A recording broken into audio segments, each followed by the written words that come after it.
yes. So for those of you who don't know, hello, my name is Marianne Codina. I am a fabulous massage therapist / relationship coach. Thank you for having me and hosting me. And yeah, I love talking about orgasmic manifestation. There's a whole lot of fun that we can have with orgasmic manifestation, because it's not just about going in and literally going to town on yourself. It's more about like the creative energy that comes about with orgasmic manifestation. So Justine and I were chatting about it for a little bit, and I was talking to her about the lady bits, and it's all sorts of fun. So before we get into all the details of what it is, it's really, let's just, you know, hit the elephant in the room. It's really difficult to feel that you can get into orgasmic manifestation when your body is, you know, fighting you sometimes. As women, throughout history, it's super easy for men to say, you know, virility is an important thing, and women sometimes don't have the same connection. So historically, you can see tons of imagery of phalluses and, like, you know, being upright and so on and so forth, and being like, okay, this is important. Throughout history, you see all these different cultures, denominations, all showing male virility. But when it comes to female virility, we've lost that connection. Ancient times, women, feminine power, creation was held very sacred. And over time, that's been lost. Instead of keeping with the male virility, which nowadays you think of male virility and you're like, oh, Viagra. It's come about and it keeps going and going and going. Women, on the other hand, you had a progression of going up, up, up, up, up, and then boom, down. Like a woman who was embracing her sensuality was considered a hoe. Yeah. Back in the day, right? And then it became, oh, you're a woman of loose morals. Oh, you're a woman who can't really connect to your body. Oh, that's something that should never be talked about. And it's unfortunate because then there's no transition. Now, fast forward all these years where we've lost that connection to divine orgasmic manifestation in our bodies. We go from being a little girl to an adolescent into womanhood. But who teaches us the transition of going into womanhood if you don't have a connection to, like, someone who is more of a mother to you, you know, someone who can really dive into like the transition from adolescence, where you are feeling all these emotions and the hormones and that energy, that spark. And then you're just like, well, what do I do with it? You know, I'm told not to touch myself. I'm told not to embrace my sensuality and so on. Or worse yet, if you're a woman and you're not feeling virile like a man, who's nowadays, if a man's having impotence issues, you know, when he can't get a woody, you know, there's Viagra. Right. But when a woman can't get a weddy, it's like, well, what do I do? You right. know, yeah. That's never talked about. So let's talk about that first, and then we can go into the orgasmic manifestation. So women, you are not alone. It's so difficult to say that I'm immediately going to transfer, boing, and I'm ready to go in all sexy modes.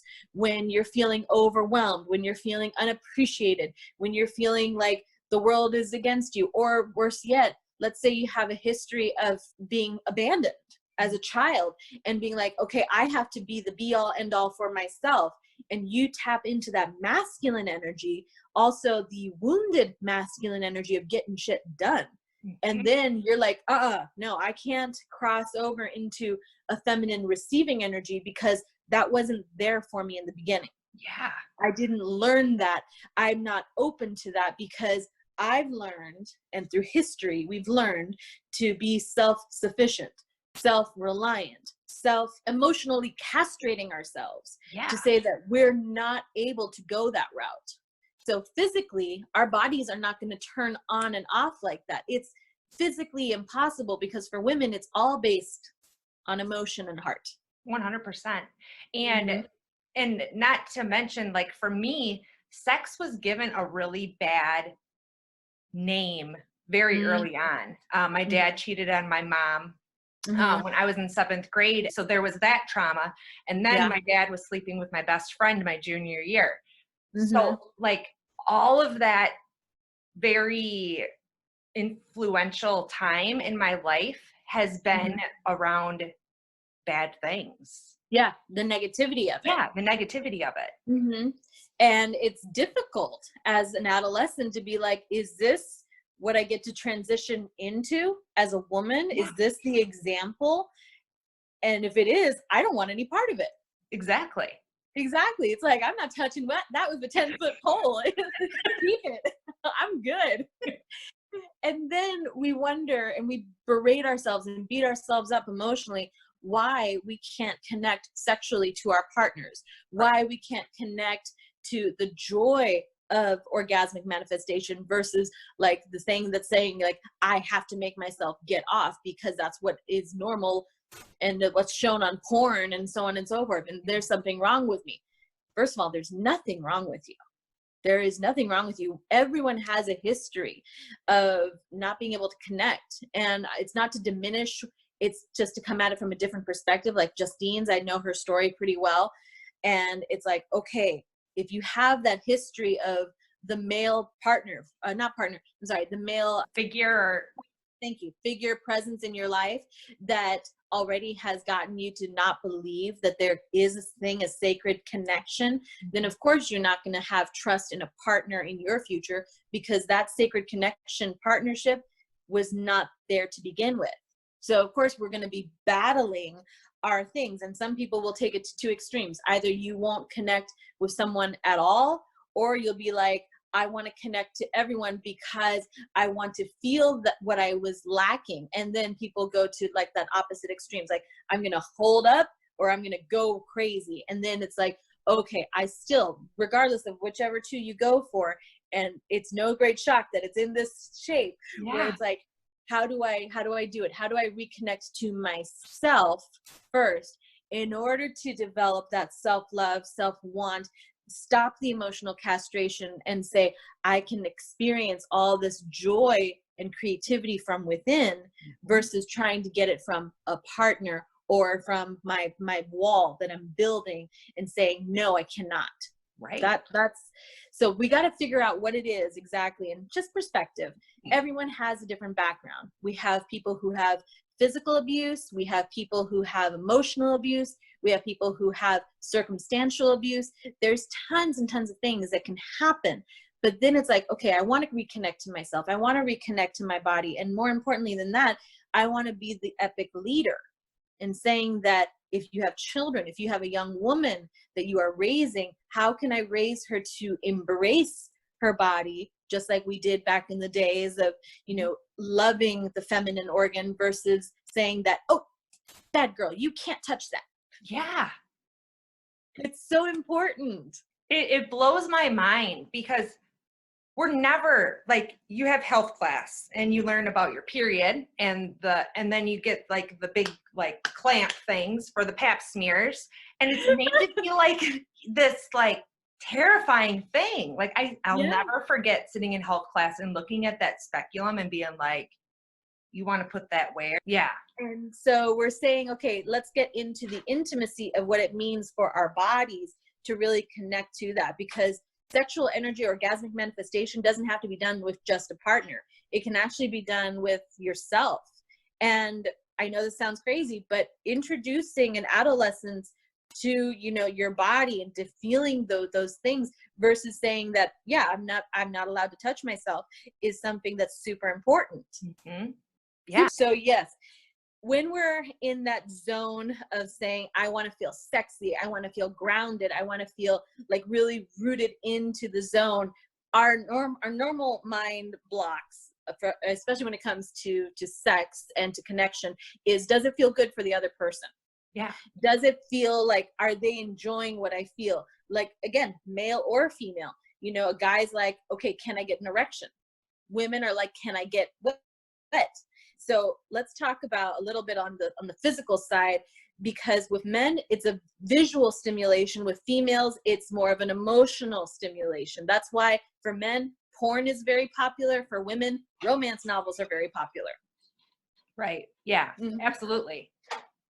I can totally, and yeah, and I've noticed that too, like it's, a lot of it is physical. And then, you know, it's like, we'd almost shame ourselves if we couldn't get into it. Yeah, absolutely. do me a favor. See your hand? There's a spot right over here, okay? So I want you to karate chop this. This is an emotional freedom technique. We're just gonna go ahead and karate chop because sex can be scary sometimes, especially if we have a situation where, you know, we've had trauma.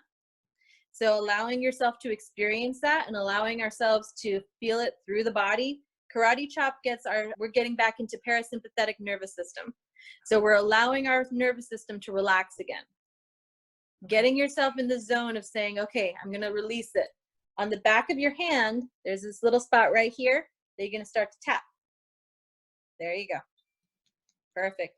So there are 3 spots that we're just going to relax, because when you're starting to feel nervous about sex, when you're starting to feel nervous about whether or not it feels good for your partner, you're getting into a mental stimulation. We're rewiring the subconscious brain when it comes to your body, when it comes to feeling like you can connect, but oh my God, your brain is a chatterbox.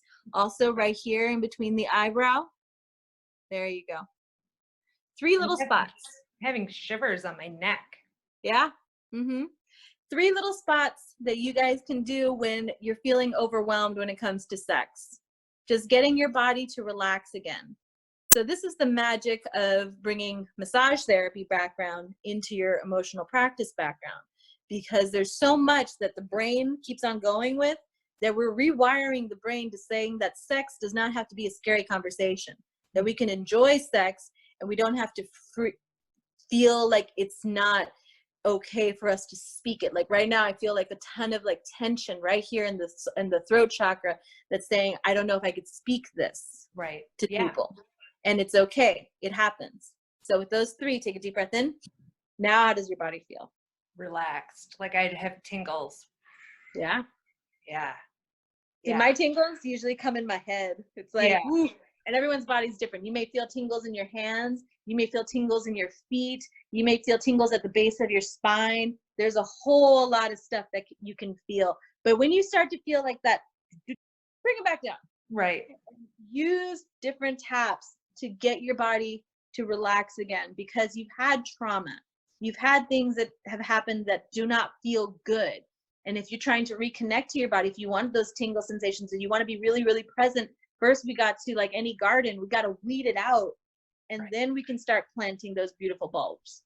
Absolutely. So now that we've weeded out some of the things that we already know are there, we've addressed them. We're going to, again, there's a whole lot more of addressing the weeds in our garden. But now that you see it, then you're going to be like, oh, okay. So now that I know what it is, you practice through it, you go through it. That way you can, once you address your stress, then you can address the things that you're lacking in, like physical and emotional replanting of the brain. Does that make sense? Yeah, absolutely. Cool. Guys, Justine and I have talked, and I have her doing something that's a lot of fun. Yeah. This is a yoni steam. For those of you who've never heard of this is so much fun. I'm so excited. I know. These are yoni herbs. So yoni steaming has been around for donkey's years. And what it means is that it helps women with, vaginal lubrication, menstrual cramps, being able to reconnect to your divine feminine energy versus your masculine energy, or also healing the feminine wounded energy versus your masculine wounded energy. There's multiple things. You guys have all heard about feminine and masculine energies, but there's a second component. There's the wounded feminine, and then there's the wounded masculine. Mm-hmm. It's a lot, but I promise you this stuff, when we start going into like actual action steps that we can take, you're going to start to feel your body in a different light. So I want you guys to try this. Yoni steaming, and Justine's actually saying, okay, this is part 1 of our talk. Yes. And part 2 is, so what this is they're little packs, and it has different herbs. So what you do is you can sit in like one of those chairs that have the hole in it, and you actually you boil the herbs in water, you put them in a nice big old bowl, okay, and then you let the steams go up to the vaginal area, because it's a very sensitive tissue.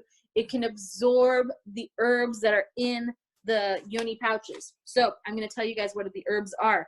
So there's motherwort, safflower, lavender, peach kernel, rose, ginger, sappanwood, white mulberry, sphathulobus, stem, ginseng, Chinese rhubarb, Kotex, mutan, I can't pronounce this one, Cibotium, margwood, and mugwort. These are wonderful herbs that are helping the vaginal tissue, because vaginal dryness is a thing. Just like male impotence is a thing, vaginal dryness is also a thing, but they don't talk about how to help that. They sell tons of lubricant, but they don't talk about how we can do things to reconnect. So mugwort is an amazing herb for women to really help with menstrual cramps, with vaginal dryness, with all these different things. And when you're setting up a ritual of saying, I'm taking the time to work with my feminine needs, then it's totally different. Because like Justine mentioned earlier, our feminine needs are usually like, well, I go get the speculum inside me and figure it all out. Yeah, that's it. That's it, right? That's the very technical term, but there's so much more to it about connecting to your divine feminine energies, divine feminine body, and giving it that need. So for those of you who've watched Goop on Netflix, oh my God, it's so good. I love it. I know, right? Oh my gosh. But there was this exercise that one of the ladies was talking about where you're talking about like just taking a mirror and looking at your vagina. Yeah. And people are like, no, I don't want to do that. It's so nasty. It's so gross. And it doesn't look like what it's supposed to look like. Who says? Right. Who says what a vagina is supposed to look like? Majority of people's experience with vaginas are from porn. And those poor women are told that you need to bleach your labial folds. You need to get vaginoplasty to make it look smaller. You need to do all these different things. So the vulva that they are showcasing is not what a normal vulva looks like. Mm-hmm. So then you're like, well, what is it supposed to look like? And everyone's vulva is different. Most people are like, oh, it's just a vagina. Vagina is only one orifice. And the crazy thing is that most people say, well, I can't have an orgasm, right? The stimulation is not in the vaginal canal, it is in the clitoris. And specifically, there are different parts of the clitoris that give you more stimulation. When you have an orgasm inside the vaginal canal, it is due to the fact that there is the root part of the clitoris that the penis is starting to rub against, that gets you off in that way. Now, the thing about men is that typically the blood flow is a one-way conduit, and it has to stop, and they need like a little bit of like a 20-minute regroup to be able to have intercourse again. However, women, on the other hand, the reason why we can be multi-orgasmic physically is because we don't have that need of the regroup. It tends to, there's blood flow to that area, and it's the only area in the body for men and women that have 8,000 nerve endings. 8,000 nerve endings for just one experience, and that's pleasure. Wow. Yeah, that's the only part in the body. And again, so most people are unaware, and we're not taught about that part of the anatomy. We're just taught you have to make sure that it doesn't smell bad, or it doesn't look bad, or it doesn't, there's nothing funky coming out of it. Yeah. It's or an don't squirt. organ. Yeah, it's an organ that's self-cleaning. Yeah. And you can do so much with it, but you're not allowed to look at it, to touch it, to connect to it, to say, hey, baby, how you doing today? It's like connecting to that orgasmic energy is about acknowledging yourself first. Yeah. Mm-hmm. Yeah. And again, this is about creative energy. A lot of people in this group are business owners. Mm-hmm. So orgasmic manifestation is creative energy that you can take to different levels of your business. When you come from a place of fun, yummy energies where it just comes all over, and you're experiencing that joy, that excitement, that like sense of like your whole body had a utter like download of completion, then it feels good. Yay. Yay. Well, I am excited to get my steam on. Woo! I'm so excited. Thank you. Thank you so much for having me. I hope you all, if you have any questions, feel free to reach out to me. Justine will put my comments and my group and stuff like that in the show notes below. Yep. And thank you so much for having me. I'm so happy to always talk about this. I know. My group is called Empowered Confidence, where I focus with men and women when it comes to being able to connect to that beautiful orgasmic manifestation energy.